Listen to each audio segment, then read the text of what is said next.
Hi guys, Jeffrey from TAP, just with an interesting technical job we get in the workshop today.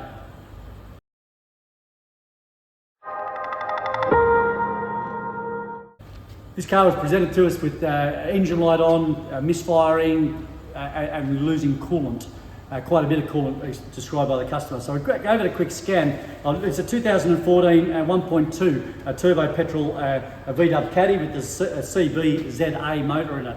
Again, once we've scanned the vehicle, we've had a whole range of different fault codes on it, from the throttle actuator, cylinder number 1 misfire, cylinder number 4 misfire, multiple or random misfires detected. The interesting one that came up, we've got another one there of evaporative emission control system, and an interesting one, air intake system, flow too low. So an interesting one. When we pressure tested the cooling system, we couldn't fault that stationary, pressured it up, no leakage to it. It wasn't until we got the car running and hot that we started to get that coolant loss. And again, these are an interesting system in the way they operate.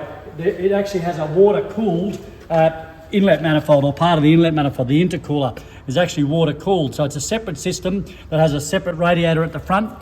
So this is air over water to cool the intake temperature. It's got a separate radiator at the front, separate to the normal engine radiator. To cool that coolant supply, it then runs through that intercooler in the inlet manifold. So the inlet manifold is where it's been leaking. So to prove that, what we've done is bypassed it, taking it for a good run to prove that that's where our coolant loss is internal, and that is therefore then causing our misfires, random misfires, the airflow too low in that inlet manifold. So in this particular case, it's going to be a manifold off, more than likely replacement if we can't clean it out to make sure it's right, and replacement of that intercooler, that water-cooled intercooler in the inlet manifold. So again, another quirky sort of design, all emissions related, but one of those ones you may get stuck by. So we're going to convert this particular case into a repair solution for all our members. So don't forget to constantly check our website for our repair solutions, etc., for information about a curly job you might have in your workshop.